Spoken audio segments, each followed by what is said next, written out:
Assalamualaikum warahmatullahi wabarakatuh. Selamat datang kembali di podcast Ceritaku, Cerita Koperasi dan UKM. Masih bersama saya Gali.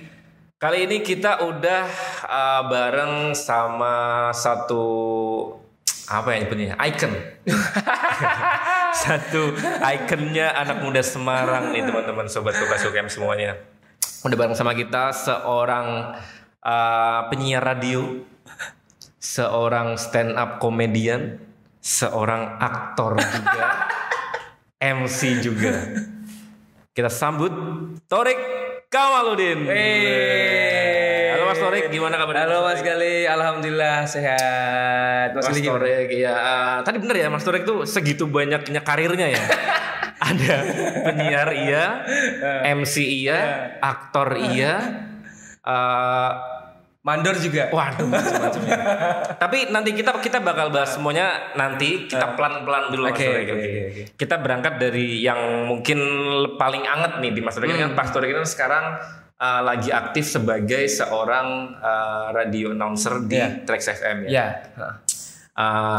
Gini, kalau kita bicara penyiar radio ini kan penyiar radio ini kan suatu pekerjaan yang bisa dibilang keren, yang kayaknya dicita-citakan oleh hampir seluruh anak muda, khususnya anak-anak muda yang lahir di generasi 90-an. Mas Thorik setuju nggak?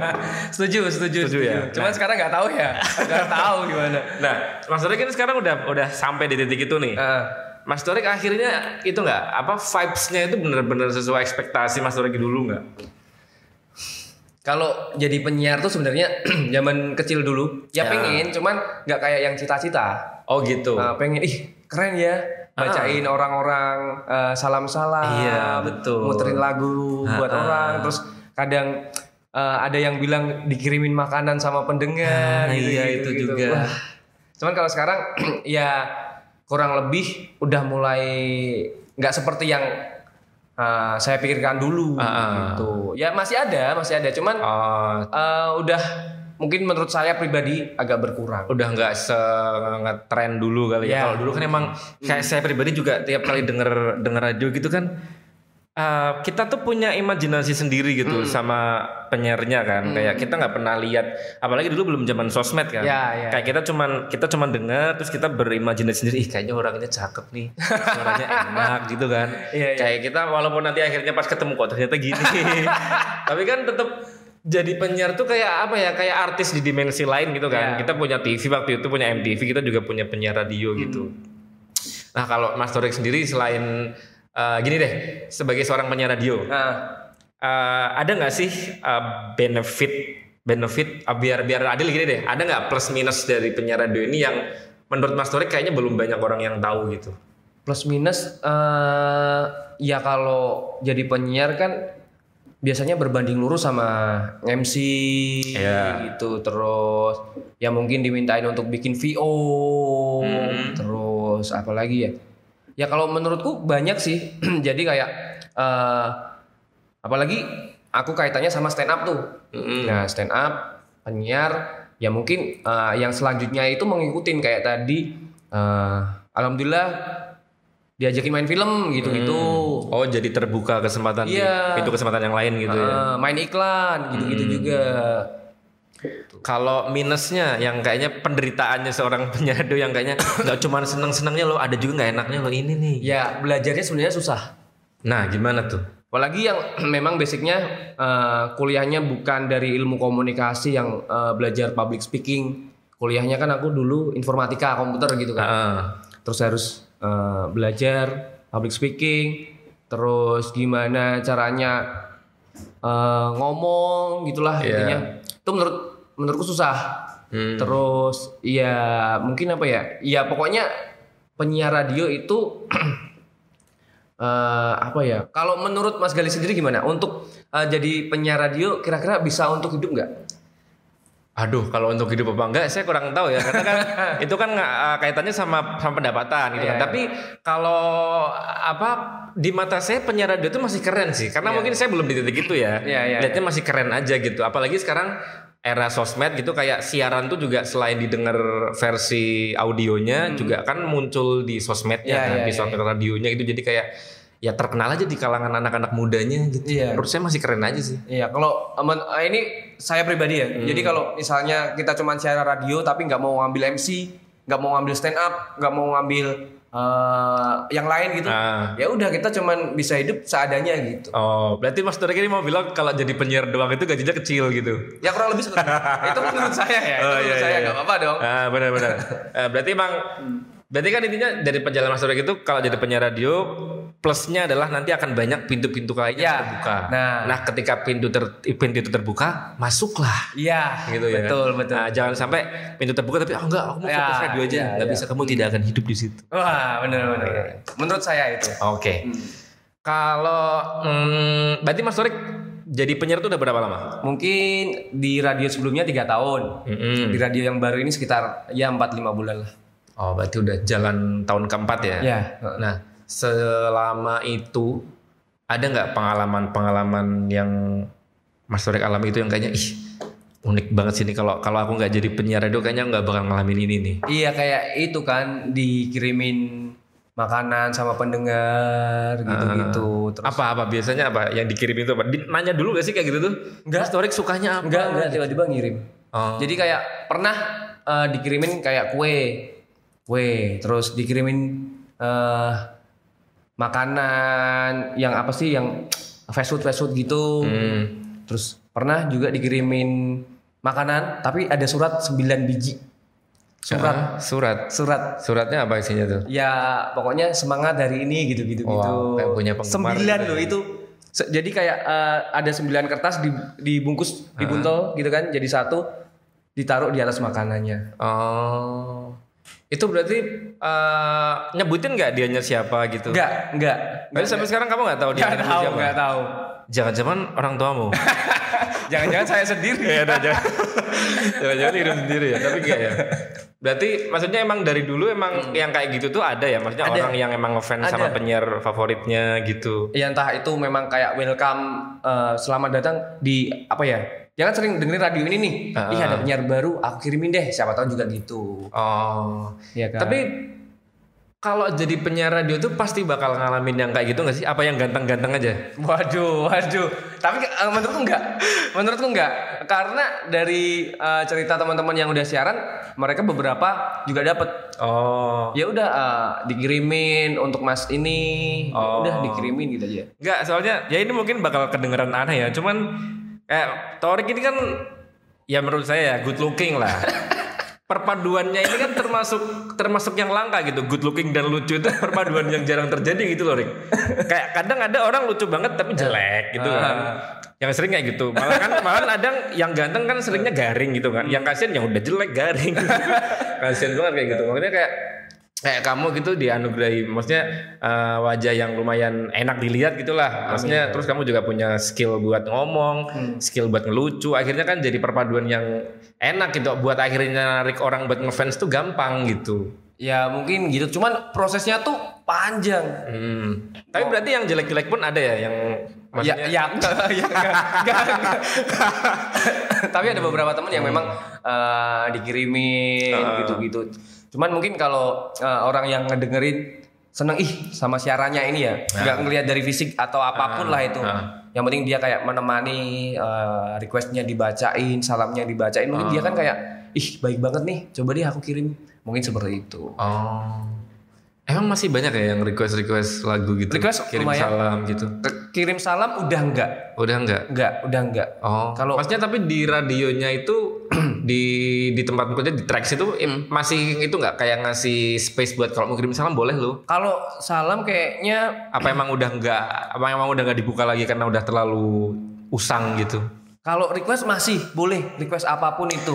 Yang penting kita di komputer ada lagunya, ada stoknya, kita puterin. Kita ada segmen tahun 2000-an. Semua lagu 2000-an di jam ini boleh diputer. Ya kalau mau request aja. Padahal sebenarnya gak usah request kan, ke Spotify juga bisa kan, ke YouTube juga gampang gitu. Cuman mungkin ini kayak ada Gali nih yang request lagunya ini nih.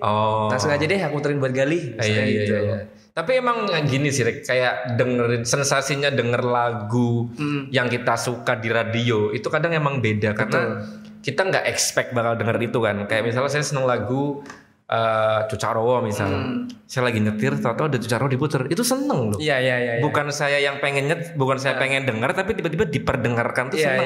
Emang sensasinya itu mungkin orang-orang di luar sana ya pengen nyebarin itu juga ya. Dia request ini buat didengarkan sama penggemar lagunya yang lain. Iya. Masih ramai berarti ya kalau request gitu ya? Request lumayan. Walaupun mungkin nggak serame zaman dulu ketika aku ngedengerin radio ya. Bisa satu segmen tuh request semua, ya kan? Request ini, request dibacain request. Kalau sekarang mungkin sejam ya sekali 2 kali lah. Oh, Oke, kalau biasanya kalau misalkan salam-salam udah nggak ada, request udah mulai sedikit, biasanya yang diobrolin di radio itu apa aja? Biasanya kayak topik yang mungkin lagi anget. Misalnya kayak kemarin adalah berita yang ini apa sih yang Safa tau nggak? Safa, itu yang ribut K-pop itu. Ya kita bahas, cuman kita nggak nyerang satu sama lain, kita cuman minta pendapat aja, kita share di Instagram, gimana nih pendapat kamu? Gitu. Itu nanti banyak yang reply di situ. Ya. Dibaca-bacain itu. Ya, dibaca-bacain. Ya pada akhirnya tetap jadi medium buat kita baca-bacain entah pokoknya statement dari pendengar, tapi kalau sekarang kan mungkin berupa opini atas apa yang lagi hangat gitu ya. Oke. Kalau topik bahasanya misalkan kayak misalkan kamu siaran berapa hari biasanya seminggu? Seminggu 2 kali doang. Nah 2 kali itu misalkan mau siaran gitu, topiknya udah disiapin dari radionya apa kamu udah disiapin dari radionya kebetulan, alhamdulillah. Jadi tinggal jam siang gini udah dikirimin skripnya sama produser, udah dibaca, udah nanti tinggal pancal gitu aja. Skripnya tuh berarti bentuknya gimana tuh? Bener-bener yang skrip? Iya, skrip. Berarti tinggal apa yang kamu ucapin tuh di situ ada? Ya kita tapi tetap butuh improve kan? Tetap improve, nggak kayak kita 100% bacain enggak. Cuman maksudnya garis besarnya selama siaran itu yang mau disampaikan apa itu udah tertuang. Iya, kadang kan gitu. Kalau di radio itu basicnya ada kayak colekan, isi sama punchline atau gong gitu kan. Ya kadang aku bilang sama ke produser kalau bagian ini aku ganti gimana gitu. Oh nggak apa-apa gitu. Colekan tuh apa tuh? Colekan tuh kayak bridging. Bridging mau masuk, terus isi itu kayak setup. Ya gong itu punchline gitu. Ada kayak gitu di tracks itu harus kayak gitu. Setiap kita cut atau talk gitu kan, harus ada itunya. Saya berarti dituntut lucu gak sih? Kamu kan berangkat ke situ kan sebagai penyiar kan udah punya branding duluan sebagai stand up comedian kan, sebagai komika gitu. Setiap kali siaran gitu dituntut harus ngeluarin materi atau harus ada lucunya gitu. Enggak, yang penting intinya menghibur. Menghibur kan enggak harus lucu juga kan. Gitu. Apa berarti menghibur gak lucu tuh gimana? Menghibur gak lucu apa ya? Ya paling enggak kayak tadi ada yang ngisi question ya kita bacain. Itu kan juga udah menghibur kan sebenarnya. Iya aku dibacain nih. Iya sih. Gitu.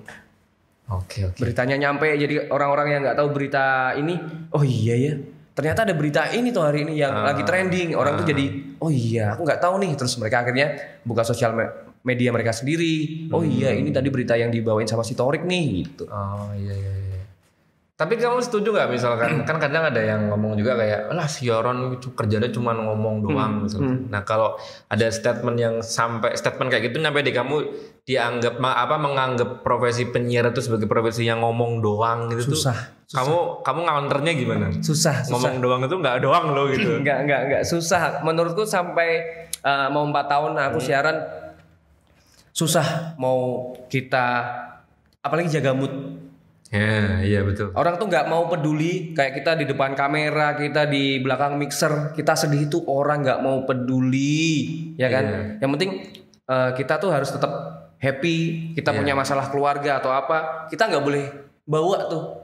Ada yang memang temen yang kayak dia moodnya lagi jelek gitu, ya udah aku aja yang lebih kayak happy, have fun, kamu sebisanya aja gitu-gitu juga. Kalau misalnya tandem gitu. Iya, soalnya emang vibes itu kan nggak bisa kelihatan tapi bisa dirasain. Iya, bener. Orang lagi kenapa kok ngomongnya kayak gini, biasanya nggak gini, itu bisa dirasain ya. Nah pernah nggak ngalamin kayak gitu? Ya pernah. Terus gimana atasinya? Ya banyakin lagu aja.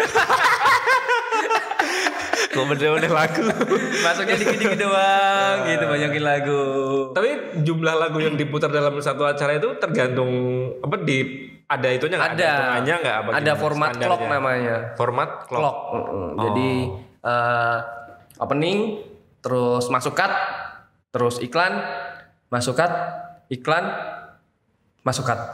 Sejam. Masuk cut tuh berarti segmennya penyiarnya. Ya, masuk cut itu. Kita bagian ngobrolnya gitu. Talk gitu ya. Durasi cutnya itu seberapa tergantung kitanya apa gimana? Ada sebenarnya, minimalnya ada, maksimalnya ada. Oh gitu. Berarti kita main-main di range itunya aja gitu ya. Pernah gak sih pas lagi masih masuk durasi itu kita belum sampai batas minimalnya nih, tapi kayak aduh ngomong apa lagi? Kayak udah habis aja gitu yang mau diomongin gitu. Kalau mungkin di di tempat yang sebelumnya pernah. Kalau di ini kan enggak. Kan ada produser tuh boleh ngomong. Jadi misal aku habis, ya aku bilang, "Gimana menurut Bapak Irfan?" gitu. Iya. Kalau udah lempar gitu berarti udah habis ya. Oke. Kalau dulu yang di tempat yang lama itu self produce ya, self produce. Jadi ya skrip sendiri, terus cari berita sendiri. Cuman itu yang bikin malah ngelatih sebenarnya. Jadi kayak mau bawain topik apa, kita harus baca juga dulu. Itu dari awal kamu emang dikasih kebebasan sebanyak itu berarti di tempat yang lama itu? Bukan kebebasan sih, ya memang di sana seperti itu maksudnya. Enggak, pikirku kan waktu itu kamu berarti di tempat yang lama itu kan kamu baru banget kan? Baru banget sebagai penyiar gitu. Itu bahkan berarti tempat kerja pertamamu sebagai penyiar gitu kan? Tapi malah berarti di sana lebih banyak itunya, job desk-nya gitu, harus nyiapin tapi narasinya, nentuin topiknya gitu. Cuman gini, kalau awal aku masuk, aku nggak langsung dapet jam siar yang Senin sampai Jumat atau 5 hari seminggu, enggak. Ya paling seminggu 2 kali, 3 kali. Ngikut orang, misalnya siaran pagi, tandem. Yang satu nggak bisa, ya udah aku gantiin. Gitu-gitu, nggak langsung. Jadi udah ngelihat gini caranya. Gitu. Berarti kalau di yang lama itu kamu belum punya misalnya program reguler gitu belum? Belum punya. Yang awal-awal belum punya. Baru kayak ngikut aja gitu. Oke. Kalau di radio itu sebenarnya ada itunya nggak sih, Rick? Ada apa ya, kayak jenjang karir gitu nggak sih? Jenjang karir apa ya? Kayak misalkan kita sebagai kayak orang biasanya masuk ke radio itu di level entry-nya itu di mana dulu, terus nanti bertahapnya tuh ada tangga yang dijajaki gitu nggak sih? Misalkan dari penyiar anggaplah penyiar itu sebagai level pertama gitu. Level keduanya itu apa? Ada lagi nggak? Atau mungkin di penyiarnya sendiri ada beberapa step juga gitu? Kalau setauku mohon maaf kalau salah. Jadi kalau penyiar itu di atasnya masih ada produser gitu kan. Jadi kan produser ya yang namanya produser itu kan kayak di film lah. Dia yang ngehandle, dia yang duitin segala macam. Cuma kan kalau di radio dia handle-nya bagian untuk pemikiran. Kalau di radio gitu. Jadi kalau setauku di atasku produser, cuman aku nggak tahu nih mau jadi produser atau enggak. Kayaknya enggak deh aku. Ada itunya nggak sih penyiar tuh ada kayak batas umurnya kayak frontliner gitu? Enggak sih. Karena teman-teman di radio yang lama dan radio yang ini, menurut Mas Galih untuk usia jadi penyiar tuh kira-kira berapa? Kalau bayanganku ya sekitar kayaknya mentok di 35 kali ya nggak sih? 35. Bayanganku gitu sih 35 tuh. Tapi banyak teman-temanku yang udah di atas itu. Atau mungkin biasanya masuknya itu kayaknya udah dibatasin maksimal 27 atau 25 gitu ya nggak sih? Apa nggak ada sebenarnya? Kalau menurutku nggak ada, karena aku juga masuk di radio yang lama itu. Kamu kelahiran berapa sih? 92. 92 ya? Iya, sebenarnya aja karena aku ya. Aku 91. 92 tapi beda tuh ya. Kita ada ya, 92. Kita lu enom ya. Semua. 92. Ya itu aku masuk di radio yang lama umur 27. 26. 26. Terus masuk di ini 30. Oh. Ya ini kan 30 kan, aku udah 30 kan, masuk di radio yang 30. Ya kalau sepengetahuanku, jadi kayak teman-teman di radio yang lama terus di Trax ini, ya usianya ada yang lebih dari 30, 35 ada. Cuman kan kalau penyiar tuh yang penting suaranya masih relevan gitu kan. Terus dia masih mau nongkrong, dia masih mau baca berita. Kayak berbaur sama anak muda. Kayaknya kalau masih gitu masih kepake sih. Oh. Enggak, maksudnya 30 35-an masih kepake kan berarti dia maksudnya udah orang yang udah di dalam kan. Kalau masuk orang tahu datang udah 35 kan kayak nggak tahu dari mana ini. Nggak tahu aku kalau itu. Oh. Jadi kalau masuk terus dia sampai 35 terus proses kayaknya ada. Kecuali yang emang udah punya branding sendiri gitu. Iya. Kayak memang dia aku pengen jadiin dia penyiar di tempatku nih. Nah, mungkin bisa kayak gitu. Oke. Nah, sekarang ngomongin kaitannya radio sama UMKM nih, Rik. Radio itu kan punya apa ya, kayak media iklan atau biasa kita sebutnya kan adlibs gitu ya. Itu yang bisa diakses bahkan oleh teman-teman koperasi dan UMKM gitu kan ya.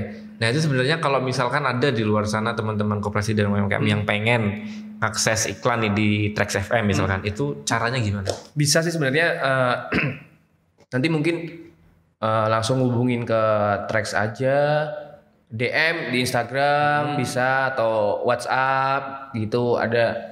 Di situ udah ada lengkap semua berarti ya, kayak CP yang bisa dihubungi siapa? Ada. Instagramnya Trax FM itu. Tinggal DM aja nanti langsung di follow up. Gitu. Jadi kalau model UMKM ya berarti ya. Jadi memang Trax itu ada program namanya apa tadi? Ngajak ribut. Ngajak ribut. Jadi dia itu kayak nge-review gitu, cuman skalanya UMKM. Jadi misal ya namanya UMKM kan lagi merintis, terus mungkin ya kita tahu lah yang namanya usaha menengah kecil menengah ya. Iya betul. Usaha kecil menengah. Ya kita tetap akan ngebantu. Jadi kalau masalah biaya semua bisa dinegosiasi, diobrolin model kayak gimana gitu. Kalau misal udah deal-dealan nih segini, terus aduh kok agak kemahalan ya. Ya udah nanti bisa diturunin atau kayak kita barter. Jadi misal biaya 1 juta tuh. Ya 500 ribunya berupa fresh money, yang 500 ribunya berupa produk dari teman-teman UMKM juga nggak apa-apa. Oh gitu. Ya gitu. Enak ya berarti ya, fleksibel itu ya bisa ya. Kalau mau talk show nggak ada yang patokan harus segini enggak ya. Ya pokoknya bisa diobrolin lah. Jadi nggak ada rate pastinya, tapi setauku kalau yang kaitannya sama talk show sejam gitu-gitu juga kayaknya juga bisa, cuman kurang untuk masalah biayanya kurang paham aku. Oh gitu. Kan kadang itu termasuk bisa dibikinin itunya juga apa iklan bentuk adlibsnya gitu ya. Iya, mau diputar sehari berapa kali juga bisa. Gitu. Kayak mungkin kan ada di luar sana orang-orang yang kayaknya pengen iklan tapi belum punya materi iklannya, itu cuman punya pokoknya tolong dong dibantu di iklan radio gitu bisa ya dibikinin juga ya. Wow, enak banget berarti. Bisa. Berarti buat teman-teman sobat koperasi UMKM yang pengen mungkin kepikiran pengen nyoba iklan di Trax FM bisa langsung aja datang ke Trax. Boleh. Atau bisa DM lewat sosmed itu ya. DM aja nanti kasih itunya ya, nomornya gitu. Gitu paling. Oke. Oke, selain sebagai seorang penyiar, Torek ini kan tadi ya udah disebut ya sebagai MC, aktor juga, stand up comedian juga. Kalau sebagai aktor ini udah pernah main di project apa aja nih?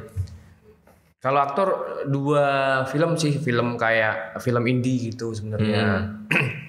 Jadi ya prosesnya juga casting juga. Jadi proses yang panjang, bukan tiba-tiba Torik nih jadi ini terus gara-gara ada yang pengen pakai, enggak, casting juga sebenarnya. Jadi tahun 2020 atau 19 akhir 2000 berapa ya? 19 akhir. 2019. Nah, dikabarin sama temen, nih ada casting buat iklan ini.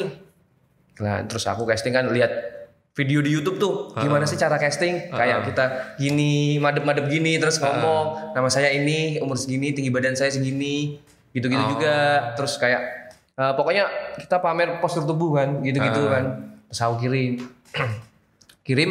Oh, casting tuh bikin video berarti video sendiri gitu. Nggak kita datang ke tempatnya. Kan online. Waktu itu kan pandemi kan. Iya. 2020 berarti. Pandemi. Ya itu kirim, nggak dihubungin selama setahun. Oh ya udah berarti nggak ini. Itu kamu cuma ngirim satu itu? Ya ngirim satu. Ngirim satu. Terus tahun berikutnya bulan apa? Bulan Februari kalau nggak salah. Ditelepon buat casting lagi. Tapi ini film, tadi kan iklan yang pertama. Iklan. Rumah produksinya sama. Oh ya, jadi mungkin ini castingku yang dulu mau dipakai nih di sini nih. Tapi aku harus casting ke tempatnya langsung. Oke, dipanggil. Oke, bisa gini.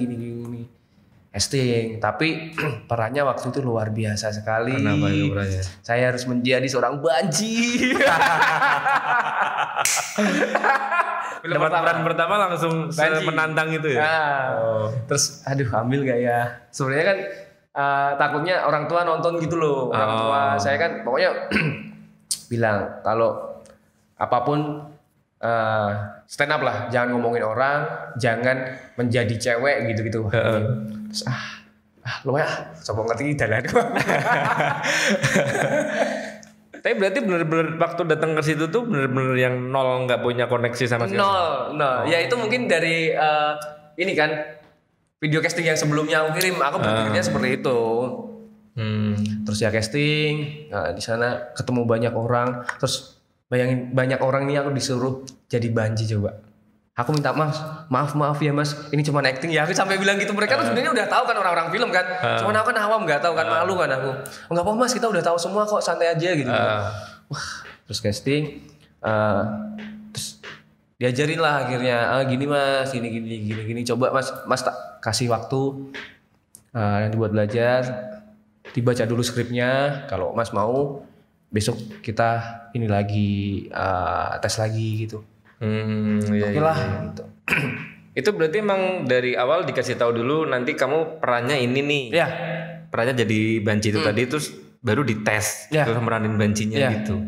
Itu waktu itu ada berapa saingannya? Waktu itu kan ada ini, mas dari jam segini sampai jam segini ya. Jadi aku nggak tahu seberapa saingannya. Jadi kayak udah dijadwalin, kamu jam segini sampai jam segini. Cuman kalau dari teman-teman yang lain itu aku tahu, misalnya pemeran yang lain itu ada beberapa orang juga yang barengan sama casting, cuman kayak beda aja, maksudnya untuk peran yang lain. Untuk peran yang lain betul gitu. Berarti untuk satu peran casting itu satu peran banci itu kamu nggak tahu udah ngalahin banci nggak tahu. Mungkin cuman 2 orang atau 1 orang atau memang ini torek gue lah. Torek gue kan yang paling banci ini nih. Oke. Terus selain itu ada film apa project ini, apa lagi? Kalau ini lebih enak sih menurutku. Film Tanggar namanya. Tanggar itu judulnya Tanggar juga. Kalau yang tadi apa? Yang pertama tadi? Pusaran. Pusaran. Itu kita barengan sama Disbudpar. Itu udah bisa ditonton filmnya? Itu kan kalau di screening kita tetap kayak di screening itu apa tuh screening? Ya kita nonton bareng-bareng, cuman belum boleh di share kayak di YouTube segala macam gitu. Berarti kayak masih orang-orang tertentu yang diundang aja gitu ya? Iya sebenarnya umum, cuman terbatas. Karena kan kemarin juga pandemi. Ya itu. Terus kalau film setauku ya, film yang memang dibuat itu biasanya ada umurnya. Misal Mas Gali bikin film nih, film namanya UMKM misalnya. Nah, selama 2 tahun ini akan dijual. Jadi kayak masukin festival atau mau diputar di mana, dijual pokoknya. Jadi nggak boleh sampai masuk YouTube dulu. Jadi kalau misal ini udah beberapa tahun atau beberapa waktu udah kejual atau nggak kejual, nah baru di mainstreamin. Biasanya yang mainstream itu kan apa ya? Misal Mas Gali bikin film UMKM, tapi langsung di share di YouTube. Mas Gali mau jual di mana? Susah karena orang udah nonton gitu. Festival pun orang udah tahu gitu. Jadi sepengetahuanku film itu ada umurnya. Si Pusaran tadi berarti masih dalam umurnya. Ya, masih dalam umur itu. Gitu. Tapi maksudnya kalaupun udah selesai umurnya, misalkan dari kreatornya sendiri nggak pengen nge-share umum pun ya itu haknya mereka gitu kan. Hak mereka juga. Gitu. Oke. Kalau yang kedua tadi apa tadi? Tanggar. Nah itu dapat peran apa lagi tuh? Itu aku jadi alhamdulillah pemeran utama tuh. Wah, beres dong. Tapi jadi orang yang mohon maaf nih ya, nakal gitulah. Jadi dia sukanya boleh disebut nggak sih minum-minum gitu? Ya sebut aja nggak apa-apa. Minum-minum terus pokoknya dia tuh rebel Paul. Ya pergaulannya udah bebas gitulah istilahnya gitu. Ya udah. Itu harus belajar. Itu minum-minum makan juga nggak tapi? Iya. Makanya. Iya nyemil di kebun di kebun kan. Iya. Lanjut. Ya itu terus ya udah terus dibilangin sama si produsernya ini mas aku mau pakai kamu buatin. Kalau ini aku nggak casting. Oh emang udah maksudnya udah langsung disebut Torik nih gitu. Pakai kamu buat ini kayaknya cocok nih potongan kamu terus gaya-gaya kamu tuh kayak masih anak kuliahan tapi ya bandel gitu. Jadi di situ nanti itu satu PH yang sama berarti. Satu PH yang sama. Jadi kayak kemarin aku udah di situ terus ya mungkin seneng ya mungkin ya aku nggak tahu juga ya. Ya alhamdulillahnya mungkin kalau seneng. Ya terus itu ya belajar juga di situ jadi dan di situ kan horor kan sebenarnya. Terus aku nanti dibunuh sama temanku gitu. Ya gara-gara kenakalanku itu. Jadi nanti jadi ada afterlife-nya lah. Gitu. Itu juga masih belum bisa ditonton filmnya. Belum. Kemarin itu mau di screening besar-besaran kan di salah satu salah satu danau yang bagus di Semarang gitu. Oh iya. Depannya B ya. Nah itu cuman gara-gara pandemi tempatnya nggak berani. Padahal itu kita udah rumah produksinya itu mau bikin. Jadi kan bikin 10 film tuh, film pendek termasuk filmku itu juga kan. Mau di screening di tempat itu, acara dibikin gede, cuman pandemi lagi naik-naiknya si Omikron tuh waktu itu. Terus ya mungkin memang izinnya juga susah kan. Ya udah akhirnya gak jadi. Sampai sekarang belum di screening. Belum. Harusnya berarti udah deket-deket ya kan. Kita udah mulai longgar kayaknya kalau semoga sekarang. Sih, semoga. Mudah-mudahan segera bisa screening biar bisa segera ditonton. Betul. Terus tadi bahas soal aktor. Nah, kalau sekarang sebagai seorang stand up comedian, Mas Torik ini kalau jadi stand up comedian itu berarti belajarnya tuh gimana tuh? Apa ada kursusnya atau ada apa Enggak kayak sih. komunitasnya? Komunitas Stand Up Indo Semarang. Bergabung 2015. Lumayan lama berarti ya. Lumayan. Stand up kalau misalkan mulai dari 2011. 2011. Mulai ramai gitu. Generasi pertama 2011 gitu. Jadi aku masuk tuh sebenarnya udah lumayan mainstream. Jadi lagi tinggi-tingginya ya, lagi rame-ramenya itu ya. Dan tinggi-tingginya teman-teman Semarang dan nasional juga lagi pada bagus-bagus kan. Jadi betul. Waktu itu aku masuk juga susah banget mau lucu. Bahkan setahun mungkin aku ngerasain yang namanya benar-benar menurutku lucu. Jadi proses open mic, namanya kan latihan kan open mic. Iya. Setahun tuh baru aku lucu tuh. Berarti selama setahun itu benar-benar latihan terus tuh. Iya. Latihan terus nggak lucu juga datang lagi, pokoknya datang lagi terus. Iya. Gitu. Itu sekarang komunitasnya itu masih ada? Masih. Masih rame. Alhamdulillah ya lumayan rame, nggak serame zamanku masuk dulu. Cuman sekarang ya antusias masih terjaga lah. Kayaknya sekarang kan kalau stand up kan udah nggak serame dulu kan, kayak acara-acara dulu kan maksudnya kita tahu ada masanya di TV itu, kayaknya setiap hari pasti ada open mic, ada orang-orang stand up di TV lah. Kayak sekarang kan udah mulai itu ya, udah mulai berkurang gitu ya. Tapi komunitasnya masih ada. Oke. Kalau di stand up gitu berarti gini. Cara komik-komik ini dapat uang tuh berarti gimana Mas? Kalau uang sih kayak buat dijadiin profesi gitu. Jadi gini, misalkan aku latihan terus, ketika kita udah punya materi yang memang benar-benar itu lucu, biasanya dari komunitas kan ada pengurusnya. Dia tahu tuh, misalnya ada kerjaan di sini, terus kira-kira yang sanggup dan punya materi untuk ngisi acara di sini siapa ya, dicari misalnya Mas Gali, aku gitu. Terus ya udah kirim CV, nanti dari klien yang menentukan gitu. Aku mau si ini aja gitu, atau enggak yang memang benar-benar dikirim dari komunitas. Jadi tanpa misal ada orang, Mas kita ada acara stand up di cafe ini, boleh dong 2 orang. ya nanti dari teman-teman memutuskan pengurus yang maju Torik sama Gali aja deh gitu. Tapi kita harus punya materi ya yang benar-benar yang di latihan itu lucu. Jangan yang belum punya materi terus ngejob, sayang deh kayaknya. Tapi berarti untuk dapat job tadi ya harus kepantau sama pengurusnya dulu ya? Ya enggak juga. Enggak juga. Kita kan juga bisa nge-branding tuh di sosial media kita tuh. Iya. Iya kan? Misal aku tuh job pertama. Kalau dulu job pertama aku opener show. Jadi setelah setahun nggak lucu tuh ada satu audisi opener tuh. Wah kebetulan malah aku pecah. Aku lah yang jadi opener. Nah itu juga ngebuka kan akhirnya. Jadi aku posting di Instagram kayak event opener jadi opener. Nah yang headlinernya kan komika nasional gitu kan. Terus jadi orang-orang tahu ya. Kalau open mic ada yang nonton misalnya mau ngadain acara, aku punya nih. Kemarin aku bisa nonton open mic si Mas ini, misalnya si Mas Torik nih, itu diliatin profilnya, oh iya dia stand up nih, yang MC gitu-gitu.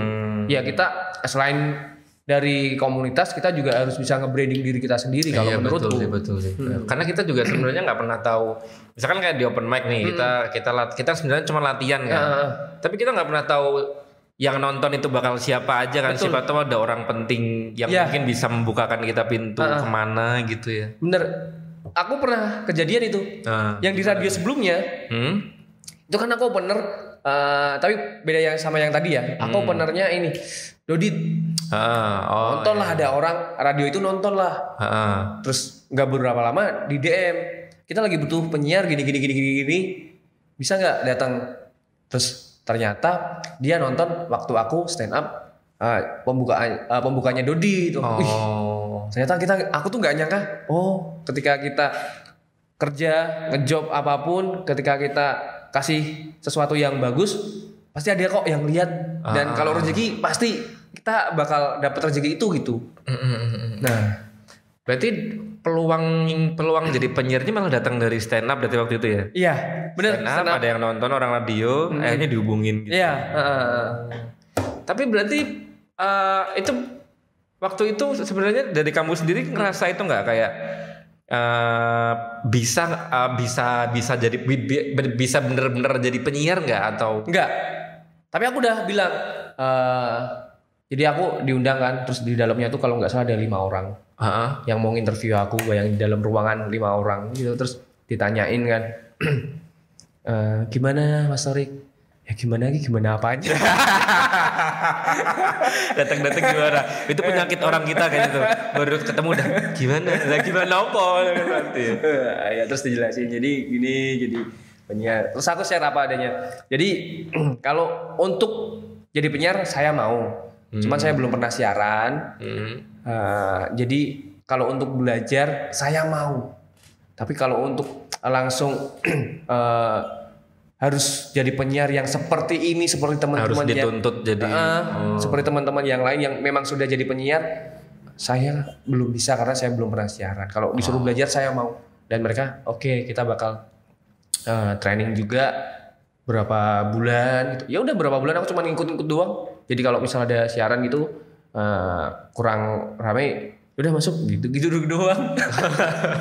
Itu waktu itu berapa orang? Emang satu orang kamu? Enggak. 3.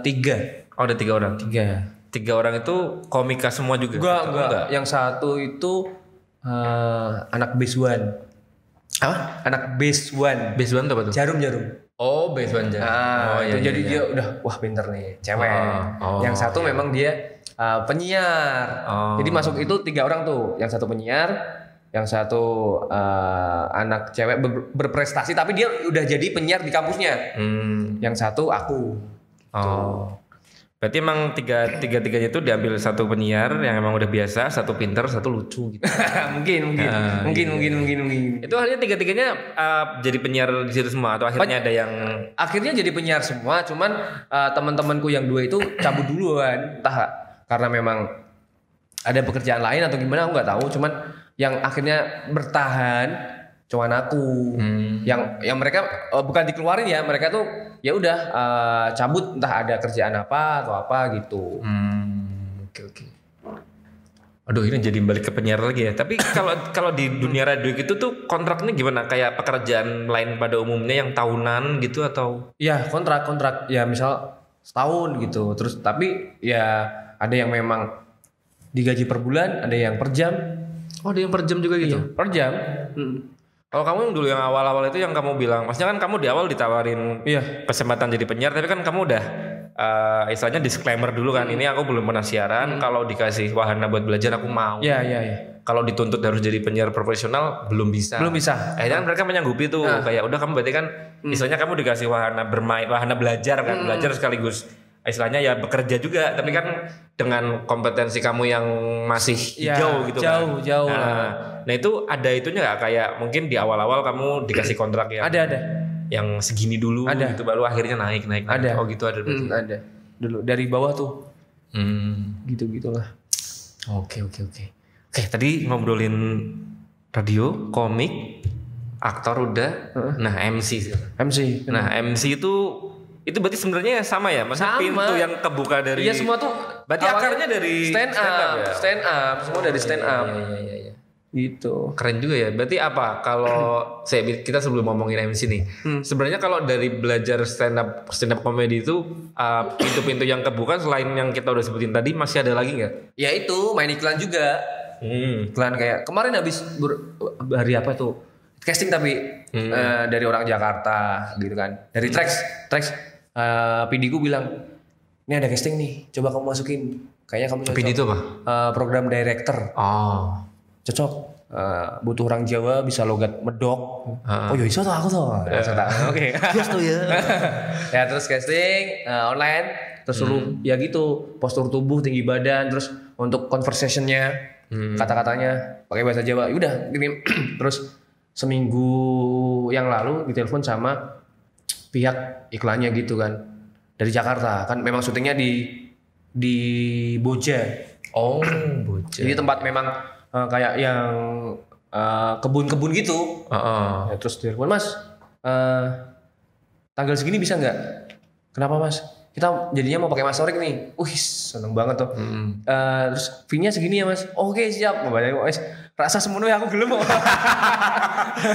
Iklan apalagi iklan TV kan sebenarnya kan. Wow. Terus itu dah. Ya itu terus akhirnya iklan juga. Tapi casting ya itu ya bener-bener memang casting. Tuh terus apa lagi ya? Kalau semuanya sih memang akarnya menurutku ya memang dari stand up. Oh. Kalau menurutku. Itu tapi di akhirnya yang iklan tadi dapat itu akhirnya Mas Torik perannya. Dapat. Awalnya dari casting Trax, itu online. Dibilangin sama video, "Ini ada orang Jakarta mau bikin iklan di Semarang. Butuhnya ini nih, coba kamu kirim." Gitu. Terus aku kirim. Berarti kan juga link sebenarnya pengaruh. Iya. Link juga pengaruh. Iya, tapi kita harus tetap usaha, bukan link yang benar-benar langsung masuk nih Torik nih. Enggak. Kan kayak ada ini nih, coba. Ya sebenarnya nge-link pun kan dari istilahnya orang dalam yang kita punya itu, kalau dia tahu kapasitas kita siapa kan bakal lebih enak itunya kan, rivernya kan. Bener. Orang kalau cuma kenal doang tapi kau nggak punya kualitas kan ya sama aja. Iya. Bakal direkomend juga. Itu. Oke, kalau sebagai seorang MC nih, udah pernah MC di acara apa aja berarti secara garis besarnya? MC paling ya acara musik, terus acara kampus. Kebanyakan sih acara musik ya Mas ya. Acara musik gitu, pensi, terus yang paling random mungkin ada nggak sih momen yang kamu MC terus kayak mungkin crowdnya susah, terus kayak ya Allah nge-MC kok gini banget. Ada. Acara kontes mobil. Itu kenapa tuh? Susah kenapa? Kan mereka kan pakainya tuh mobil-mobil yang custom, yang knalpotnya tuh udah wer. Ya kita nge-MC sambil di wer-werin gitu, wer. Jadi mereka tuh nggak denger sebenarnya, nggak peduli sama MC-nya. Ngapain hire MC sih kalau wer. Nggak peduli. Ya udahlah, penting acara lancar gitulah, sesuai SOP. Tapi sebenarnya kalau penonton tuh nggak peduli kayaknya sama kita, sama MC gitu. Kalau sebenarnya dari yang Mas Torik lakukan ini kan Mas Torik jual jasa berarti kan. Mas Torik menyediakan diri buat dipanggil sebagai MC, sebagai komika, sebagai talent video gitu. Itu kan Tinggal baliknya kan berarti berupa fee gitu kan, fee yang Mas Torik terima gitu. Itu ada itunya nggak sih kayak mungkin kayak untuk orang yang punya pengalaman masih di bawah setahun, fee-nya sekian, nanti naiknya pas kapan, itu hitung-hitungannya gimana tuh kayak gitu tuh? Kalau dulu memang kalau dari stand up ya, dari stand up tuh bahkan kayak ada yang namanya tugas mulia. Jadi kayak ya udah kita stand up, cuman kayak misalnya ada di yayasan ini mau ngadain ini, tapi kan berarti nggak ada duitnya dong. Paling nasi kotak, nasi bungkus, air mineral gitu-gitu. Ya udah nggak apa-apa. Itu justru yang nambah jam terbang tuh di situ. Jadi kalau yang dari namanya nggak dikasih ibaratnya gitu, ya ada. Tapi untuk kayak rate pertamaku dulu sebenarnya dari komunitas sih. Jadi kita nggak tahu rate-nya, terus ditawarin, ini ada job MC, job stand up segini, mau nggak? Ya mau lah. Orang kita masih awal-awal. Iya. Berapapun itu sikat aja. Buat tema pengalaman dulu gitu. Kalau seiring berjalannya waktu, nah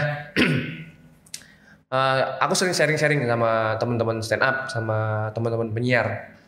Jadi kadang aku tanya, ketika aku udah stand up sampai di titik ini, menurutmu aku harus minta bayaran berapa? Oh kalau rata-rata teman-teman Torik segini. Oh ya udah aku samain deh gitu.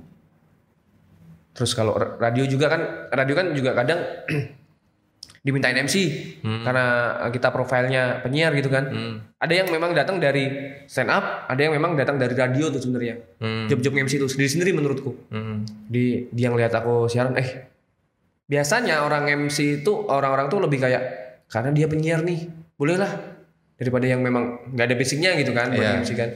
Ya itu terus aku nanya teman-teman radio, kalau kamu stand up berapa segini? Karena sekarang kamu udah stand up, kamu di radio naikin, jadi kamu brandingnya juga udah nambah. Jadi orang tuh kalau kamu harga kamu murah banget, orang tuh juga kayak bakal nyepelein gitu loh maksudnya. Jadi misalnya bukan orang, kamu juga bakal nyepelein misalnya 300 nih. Iya. Ya udah kamu pakainya seharga di bawah 300 dong, berarti dong. Outfitnya dong. Nah, kalau kamu bayar tinggi, kamu juga bisa bakal kasih yang lebih baik tuh. Kamu jadi sewa jas lah, pakai celana kain lah atau apa gitu. Jadi pemicu juga akhirnya. Tapi berarti kita juga butuh teman-teman yang suportif ya. Butuh. Maksudnya kayak tadi kamu nanya teman, kira-kira aku dihargain berapa? Yo kamu biasanya segini dinaikin deh. Tapi kalau teman waktu itu bilang, urung pantes harganya. Ya kamu bakal dihargai itu terus. Iya. Gitu. Iya. Tapi maksudnya selain teman-teman tadi kayak Mas Torik kan berarti udah berkarir di stand up dan lain-lain, itu kan berarti udah dari 2015-an kan sampai sekarang udah berarti kurang lebih 7 tahun kan. 7 tahun kalau di titik sekarang gitu udah kayak nyiapin, maksudnya ketika akhirnya nanti memutuskan kira-kira kapan ya bakal ngupdate harga lagi atau kayaknya ini aku pakai harga ini udah terlalu lama nih, itu tuh ngitungnya gimana tuh? Kayak pakai waktu aja atau mungkin dari ketiap kali stand up kayak pecah banget kayaknya bisa nih dinaikin lagi. Jadi gini, kalau dari stand up ya, kayak misal aku nggak mau ambil job lah. Mungkin gara-gara satu fee-nya menurutku kecil. Dan itu waktunya untuk dinaikin tuh. Jadi misal kita fee udah naik, berarti kan otomatis kita harus nulis tuh. Jadi biasanya kalau yang fee kecil gitu, kita kayak ngeremehin gitu. Pakai materi yang kemarin aja deh. Nah, ketika kita udah naruh fee yang gede, berarti kan kita tuh udah terpacu nih. Oh, ini nih ada job di sini, fee-nya segini nih. Jadi aku harus nulis, aku harus nyoba materi ini di open mic. Jadi kayak ada tanggung jawab gitu. Dan ini yang malah justru bikin kita tetap produktif buat nulis. Jadi naikin harga itu menurutku lebih bikin kita produktif. Jadi misal harganya segini nih, cuman kok performanya segini, malu dong kita dong. Iya betul sih. Nah makanya ya udah sekalian nggak ada yang pakai nggak masalah. Memang aku naruhnya segini. Tapi kalau kamu mau aku pakai aku dengan harga segini, insya Allah aku kasih yang paling bagus deh. Gitu. Dan ketika di harga segitu ternyata ada yang bersedia pakai, berarti emang kapasitasnya kita udah di situ, udah sampai gitu. Iya. Kalau nggak ada ya udah nggak apa-apa. Kalau udah nggak ada berarti ketinggian kayaknya. Turunin dikit gitu ya. Ya bisa. Oke. Gitu. Tadi kan sekian banyak karir yang terbuka gitu kan, sekarang mungkin masih masih enak karena bisa jalan beriringan. Iya. Dan misalkan di masa yang akan datang mungkin stand up-nya rame, nge-host rame, penyiar juga mungkin tambah padat jadwalnya. Ketika nanti harus kesibukan itu harus nuntut Mas Torik milih salah satu nih. Mas Torik sendiri sebenarnya lebih nyaman di mana? Kalau radio tuh nyaman sebenarnya. Cuman aku tetap nggak bisa ninggalin stand up. Jadi walaupun aku udah lama ya, aku sampai sekarang tuh masih stand up loh. Biar tetap ngejaga moodku, feelku. Aku tuh masih rajin walaupun memang aku udah lama. Tapi radio aku nyaman. Cuman aku nggak bisa ninggalin stand up. Jadi aku harus tetap stand up. Entah itu kan stand up open mic lah kaitannya ya, yang cuma latihan gitu kan. Ya itu kan cuma latihan, dan yang namanya latihan kan harus tetap dilatih. Kalau job stand up tuh kan nggak setiap hari dong. Iya. Ya kan seminggu sekali 2 kali lah. Jadi kalau ada jadwal yang lain kan tinggal stand upnya di cancel. Tapi aku tetap harus stand up, tetap harus latihan. Jadi misal udah kita ngejob di sini, terus ada tawaran lagi stand up, ya udah aku dahuluin yang ini dong. Terus aku bilang, Mbak hari itu jam segitu aku udah ada yang ini, kalau temanku aja gimana? Ya gitu paling. Tapi ya ini kan pandemi udah mulai longgar. Iya. Zoom juga kayaknya udah mulai berkurang kan, mudah-mudahan bisa balik normal lagi, mulai rame lagi. Mulai ya teman-teman yang maksudnya kayak teman-teman kayak Mas Torik ini kan juga kayak ya bisa dibilang UKM juga kan. Jualannya kan jasa gitu kan. Mudah-mudahan bisa segera bangkit, segera menemukan ritmenya yang lamanya lagi. Oke. Sip, terima kasih Mas Torik sama-sama atas sekali. Waktunya, sharing-sharingnya, mudah-mudahan bisa bermanfaat buat teman-teman semuanya. Bisa mungkin kayak yang mungkin di persimpangan jalan gitu kayak mau jualan apa jualan jasa dulu aja tanpa modal ya. Belajar bisa tuh dari komunitas stand up. Ternyata kan ada kan komunitas stand up itu latihan tiap apa tuh? Kamis malam. Free. Dimana? Di Cafe Azik namanya, depan PIP, gratis. Sip. Mau coba berapa kali pun bebas. Itu mau gabung komunitas juga gratis, nggak ada embel-embel apapun. Nah, buat teman-teman yang mungkin masih bingung, sebenarnya bakatku di mana? Coba dulu datang aja ke situ, siapa tahu bakatnya di sana Mas Torik ya. Siapa tahu betul, kan nggak ada salahnya ya. Oke Mas Torik, makasih sekali lagi. Makasih teman-teman yang udah nonton dari awal sampai akhir. Kalau kalian seneng konten-kontennya Dinas Koperasi, jangan lupa buat like, subscribe, dan tinggalkan komen sebanyak-banyaknya. Oke, makasih. Saya Galih pamit. Wassalamualaikum warahmatullahi wabarakatuh. Waalaikumsalam warahmatullahi wabarakatuh.